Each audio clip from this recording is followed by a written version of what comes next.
देखिए यहाँ पर क्वेश्चन, जल्दी से आप लोग आ जाइए फिर स्टार्ट करते हैं। देखिए आप लोग टाइम से आ जाया करिए, अब तो आप सबको टाइम पता चल गया है, 12 बजे क्लास होती है ये, तो जल्दी से आ जाइए। ओके, करते हैं start. In accounting profit prior to incorporation is treated as, बहुत ही इंपॉर्टेंट और उनका फेवरेट क्वेश्चन है, बहुत पूछा जाता है एग्जाम में, तो ये याद रखिए। कुछ क्वेश्चंस ऐसे हैं कि मैं आपको डायरेक्ट बता रही हूँ कि ये आएंगे, ठीक है, तो वो क्वेश्चंस आप अपने दिमाग में रखिए उसका कॉन्सेप्ट, ठीक है। तो क्या होगा, revenue reserve, secret reserve, capital reserve या फिर जनरल रिजर्व। और किसी भी क्वेश्चन को ना लर्न मत करिए, समझिए, क्योंकि अगर वो घुमा फिरा के भी अगर आपसे पूछा जाए तो आप आंसर कर पाए। देखिए यहाँ पर इसका आंसर हो जाएगा सी, कैपिटल रिजर्व। अभी कैपिटल रिजर्व क्यों है, तो इसका कॉन्सेप्ट समझिए। प्रॉफिट प्रायर टू इनकॉर्पोरेशन का मतलब यहाँ होता है कि वो प्रॉफिट जो कि इनकॉर्पोरेशन से पहले रिसीव किया गया है, तो जब वो इनकॉर्पोरेशन से पहले रिसीव किया गया है तो हम उसको बोलते हैं प्रॉफिट प्रायर टू इनकॉर्पोरेशन, और ये कैपिटल प्रॉफिट की तरह ट्रीट किया जाता है, और इसको हम कैपिटल रिजर्व में ट्रांसफर करते हैं, तो कि कैपिटल रिजर्व की तरह ही हम इसको ट्रीट करेंगे, ठीक है। तो ऑप्शन सी यहाँ पे राइट है। और अगर बाई चांस पूछा जाए कि इस प्रॉफिट को किस प्रॉफिट की तरह ट्रीट करते हैं, तो याद रखिए कैपिटल प्रॉफिट की तरह, ठीक है। नेक्स्ट है receipts and payments account is prepared by manufacturing concern, non trading concern, trading concern and company registered under companies act 1956।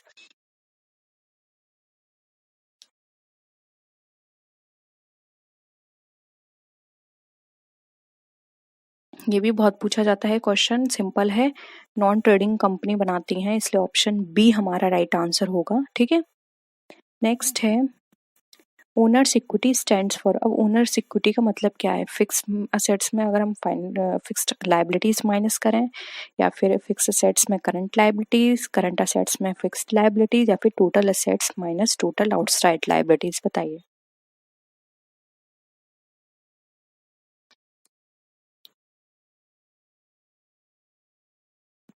आप बैलेंस शीट बनाकर देख लीजिए। देखिए ये हमारी बैलेंस शीट है, ये हमारी क्या होती है लाइबिलिटी साइड, ये होती है हमारी असेट साइड। यहाँ पर हम असेट्स लिखते हैं, ये हमारी लाइबिलिटी, ऊपर क्या लिखते हैं इक्विटी। तो असेट्स में जब हम ये टोटल आउटसाइड लाइबिलिटी है, जब असेट्स में से हम इसको माइनस करेंगे तो ये हमारी इक्विटी निकल कर आ जाएगी। तो इक्विटी का मतलब क्या है, total assets minus outside liabilities, ठीक है, सिंपल था। अब देखिए when the debt turn ratio is 4, what is average collection period. ये इस तरह के प्रैक्टिकल क्वेश्चन में करा चुकी हूँ, तो किसी का गलत नहीं होना चाहिए। बताइए क्या होगा आपके अकॉर्डिंग आंसर, बहुत ही सिंपल है।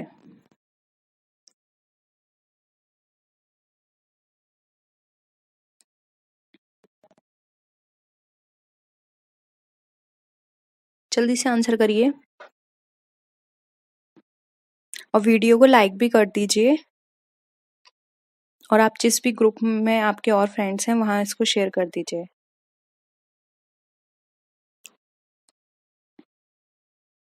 देखिए कॉमर्स को ना बहुत अच्छे से पढ़िए, कॉमर्स बहुत इजी है, हर चीज़ को कॉन्सेप्ट को क्लियर करिए, तो आपको कॉमर्स में कभी भी डर नहीं लगेगा, ठीक है। तो देखिए स्टार्टिंग से इस क्वेश्चन को करते हैं। पहले आपको डेट टर्नओवर रेशियो का फॉर्मूला पता होना चाहिए। इसका फॉर्मूला क्या होता है, देखिए डेट टर्नओवर रेशियो मैंने शॉर्ट में लिख दिया है, इसका फॉर्मूला होगा net credit sale upon average trade receivable, ठीक है। तो ये क्या है, net credit sales upon average credit receivables.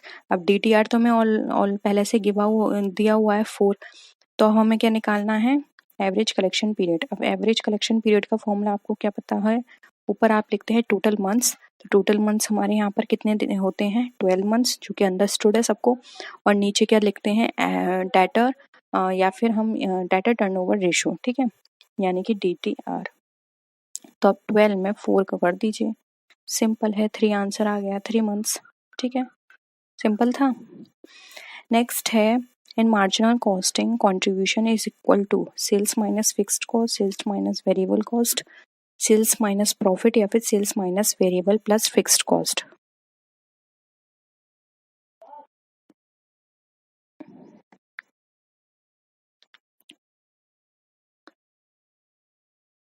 बताइए, बहुत सिंपल तरीके से मैं आपको समझाने की कोशिश करती हूँ, नहीं आता है तो फिर भी आप कभी भी कोई भी क्वेश्चन बता सकते हैं, हम उनको दोबारा डिस्कस कर लेंगे, ठीक है। तो देखिए, मार्जिनल कॉस्टिंग की बात करें तो मार्जिनल कॉस्टिंग का मैं जो जब हम निकालते हैं तो कंट्रीब्यूशन हमारी हमेशा सेल्स माइनस वेरिएबल कॉस्ट होनी चाहिए, ठीक है। तो ऑप्शन सी यहाँ पे हमारा बी, ऑप्शन बी हमारा यहाँ पे करेक्ट हो जाएगा। नेक्स्ट है the funds available with a company after paying all claims including tax and dividend is called new profit, net operating profit, capital profit या फिर रिटेन्ड अर्निंग। देखिए, आफ्टर पेइंग बात कर रहे हैं, after paying all claims including tax and dividends.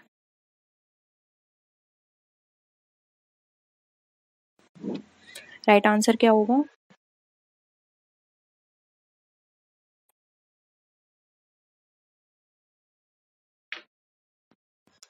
Right answer हो जाएगा D, जो कि है रिटेन्ड अर्निंग। अब रिटेन्ड अर्निंग समझ लीजिए, तो रिटेन्ड अर्निंग एक ऐसा सोर्स होता है कंपनी के लिए फाइनेंस को कलेक्ट करने का, इंटरनल सोर्स, ठीक है। इंटरनली वो फाइनेंस कलेक्ट कर सकती है, हम इसको सेल्फ फाइनेंसिंग भी बोल सकते हैं और फ्लोइंग बैक ऑफ प्रॉफिट भी बोल सकते हैं, ठीक है। तो यहाँ पर अगर आपको ऑप्शन में इंटरनल फाइनेंसिंग, सेल्फ फाइनेंसिंग या फिर फ्लोइंग बैक ऑफ प्रॉफिट मिले तो आप उसको भी टिक कर सकते हैं। नेक्स्ट है when average cost is declining. अब एवरेज कॉस्ट डिक्लाइनिंग होगी तो मार्जिनल कॉस्ट का जो कर्व है वो कैसे होगा? Must be declining, must be above average cost, must be below average cost या फिर मस्ट बी राइजिंग। बताइए, एवरेज कॉस्ट और मार्जिनल कॉस्ट में क्या रिलेशन होता है?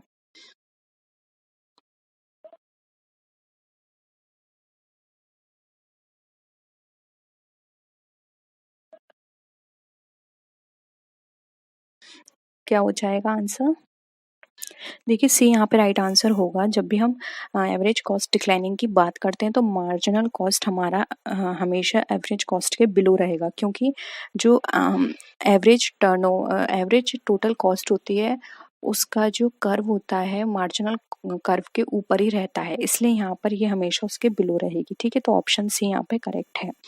नेक्स्ट है the main objective of accounting standard is. अब अकाउंटिंग स्टैंडर्ड का मेन पर्पस क्या था, क्यों लाया गया ये अकाउंटिंग स्टैंडर्ड?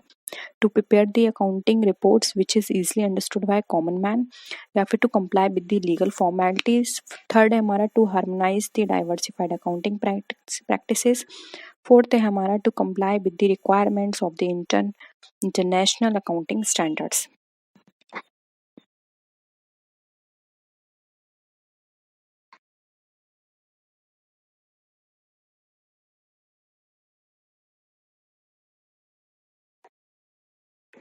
क्या होगा आंसर?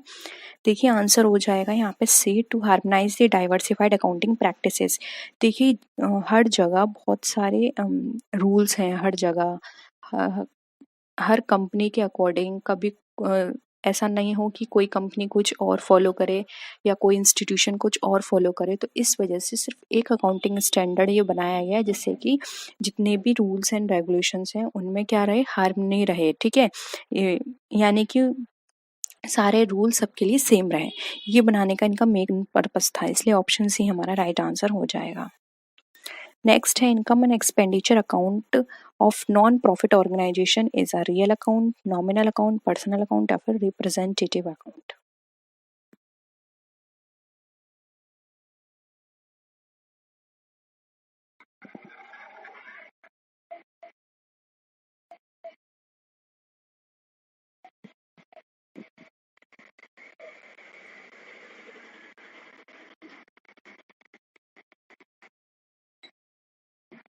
क्या होगा आंसर?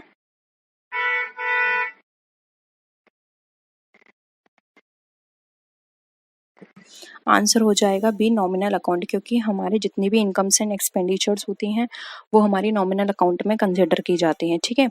नेक्स्ट है what a customer value. Customer value क्या होती है? Ratio between customer perceive benefits and the resource use to obtain these benefits, या फिर excess of satisfaction over expectation, post purchase या फिर dissonance, sorry post purchase dissonance, none of the above. बताइए।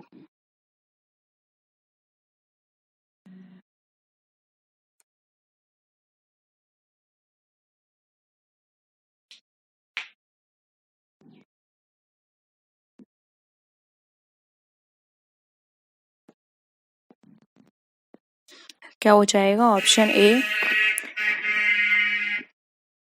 Ratio between the customer perceive benefits and the resources use to obtain these benefits. ठीक है, ये हमारा customer value कहलाता है, जिसमें कि जो भी हमारे कस्टमर्स हैं उनको जो भी लाभ या लाभ से जो भी प्राप्त हो रहा है उसको वो उपभोग करें, जो भी उनको संसाधन मिले गए हैं उसके बीच में। ठीक है, तो जो भी संसाधन मिले हैं उनका उपभोग और जो भी उन्हें अलग से लाभ मिले हैं उन दोनों के बीच का रेशियो हमारा कस्टमर वैल्यू कहलाता है। ठीक है,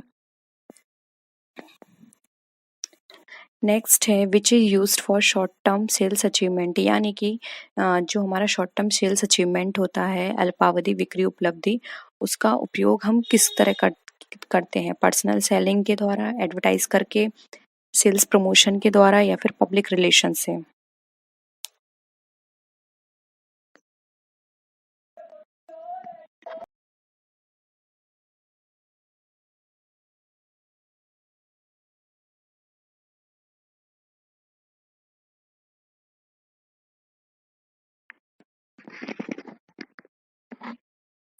क्या होगा इसका आंसर? देखिए, इसका जो राइट आंसर होगा वो होगा सी, ये सेल्स प्रमोशन का पार्ट होता है। ठीक है, शॉर्ट टर्म सेल्स अचीव करना के लिए हम सेल प्रमोट करते हैं अपनी। ठीक है, नेक्स्ट है who do buy more, complain less, spread positive word of mouth, ensure a large customer base and repeat business। यानी कि कौन अधिक खरीदता है और शिकायतें जो हैं उसकी कम होती हैं और वो हमेशा पॉजिटिव बातें फैलाता है प्रोडक्ट के बारे में, और इससे लार्ज कस्टमर बेस जो है वो हमारा बनता है और अपने बिजनेस को बार बार रिपीट करता है। सेटिस्फाइड कस्टमर होता है, डिलाइटेड कस्टमर होता है, इंडस्ट्रियल कस्टमर होता है, या फिर नन ऑफ द अबव?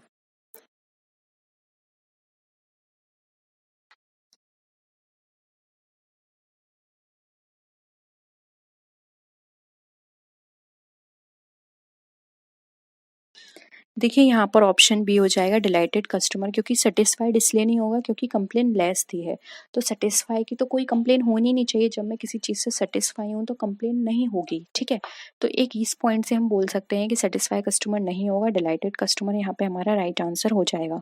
और यहाँ पे लिखा है हु डू बाय मोर, और जो अधिक खरीदता है, लेकिन इंडस्ट्रियल कस्टमर तो ज़्यादा नहीं खरीदेगा, उसने एक बार खरीद लिया और उसकी सालों साल तक के लिए छुट्टी, यानी कि अब वो उस प्रोडक्ट को दोबारा परचेस नहीं करेगा, क्योंकि इंडस्ट्रियल मशीन कोई भी परचेस करते हैं तो एक बार परचेस करते हैं, फिर 10 साल 20 साल तक हम उसको परचेस नहीं करते हैं। ठीक है, तो इंडस्ट्रियल कस्टमर भी नहीं होगा, इसलिए ऑप्शन बी डिलाइटेड कस्टमर हो जाएगा।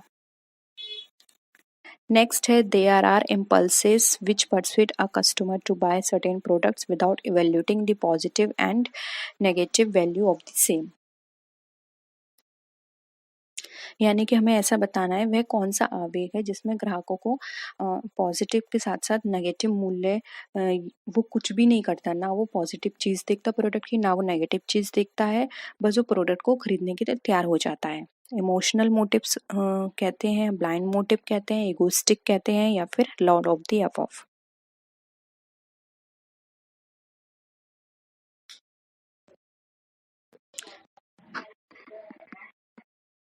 क्या हो जाएगा आंसर?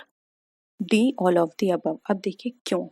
देखिए, इमोशनल में क्या होता है, अगर कोई पर्सन किसी प्रोडक्ट से इमोशनली अटैच है, हो सकता है कि उसकी फैमिली में कोई ऐसा मेंबर था जो उस प्रोडक्ट को बहुत ज़्यादा यूज़ करता था, तो एक ये इमोशनल कनेक्शन है, या फिर हो सकता है उसका कोई आइडियल है, वो उस प्रोडक्ट को यूज़ करता है इसलिए वो उस प्रोडक्ट को यूज़ कर रहा है। ठीक है, तो मतलब हमारे इमोशंस जुड़े हुए हैं उस प्रोडक्ट से, या फिर हम शुरू से वही प्रोडक्ट खरीदते आ रहे थे, अब उसमें कोई भी कमी है, नेगेटिव है, पॉजिटिव है, क्या उसकी स्ट्रेटजी है, कौन से एथिक्स को फॉलो कर रहा है, ये सब हम कुछ नहीं देख रहे।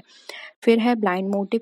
ब्लाइंड मोटिव होता है बस हमने, किसी ने कहा और हमने उस पर विश्वास कर लिया, अब उस प्रोडक्ट के बारे में हमने खुद कोई छानबीन नहीं करी, बस किसी फ्रेंड ने या किसी रिलेटिव ने कह दिया नहीं ये प्रोडक्ट बहुत अच्छा है, उसने कहा और हमने मान लिया, ये होता है ब्लाइंड मोटिव्स।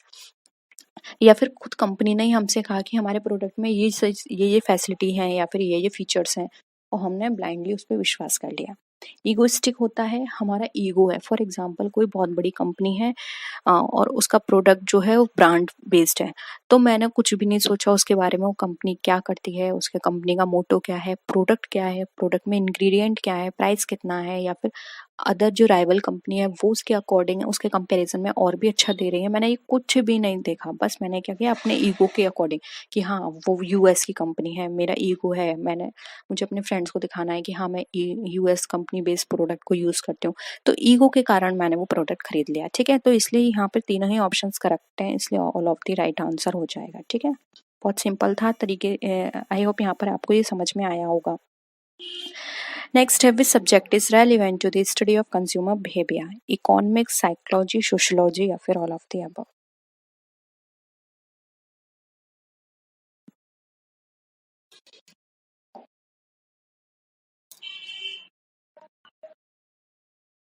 देखिए राइट आंसर हो जाएगा डी, इकोनॉमिक्स में हम कंजम्पशन प्रोडक्शन इनकी बात करते हैं, डिमांड सप्लाई की बात करते हैं।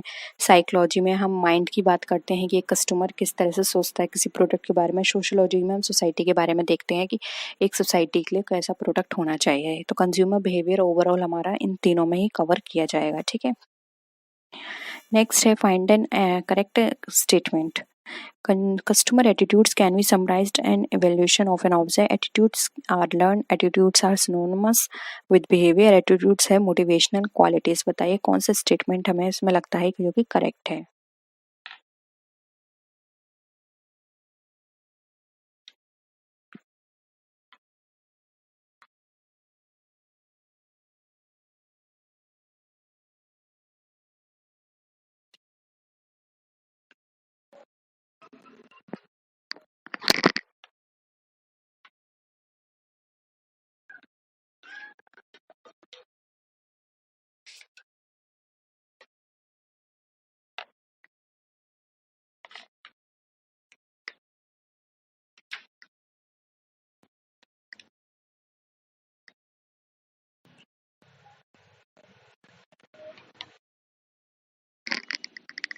क्या हो जाएगा आंसर?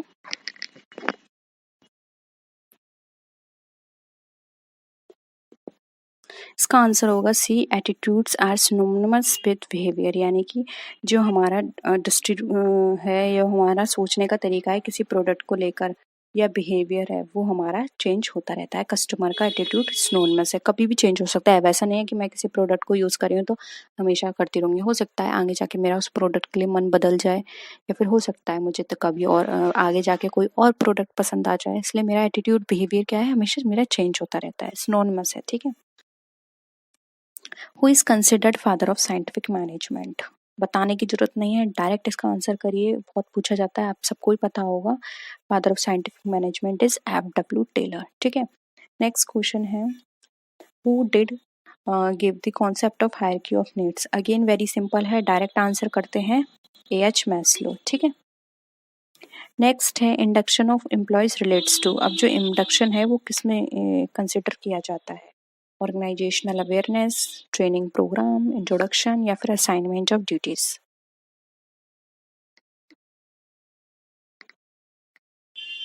क्या हो जाएगा आंसर?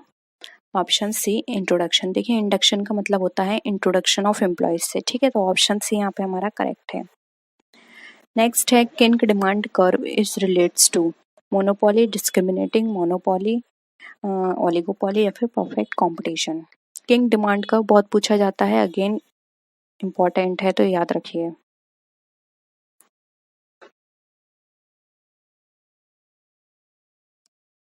क्या हो जाएगा right answer? Option C, oligopoly में किंग डिमांड कब पाया जाता है और ये समझ लीजिए ओलिगोपॉली क्या होती है। तो देखिए ओलिगोपॉली में क्या होता है, स्मॉल नंबर ऑफ फर्म्स होती हैं और इसमें जो एंट्री और एग्जिट होती है वो बैरियर होता है। यानी आपको यहाँ पे एंट्री बहुत मुश्किल, एंट्री का बैरियर है और अगर एंट्री हो जाती है तो आपको एग्जिट करने में बहुत प्रॉब्लम है। ठीक है, और प्रोडक्ट की बात करें तो इसमें आपको होमोजीनियस और डिफरेंशियल दोनों तरह के प्रोडक्ट मिलेंगे। ठीक है,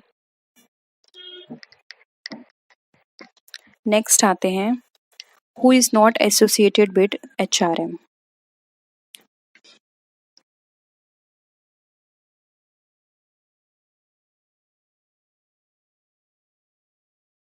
बताइए, मिशेल जे जूसियस, डेलियोडरी, एडवोइन बी फ्लिप्पो या फिर केके डेविड।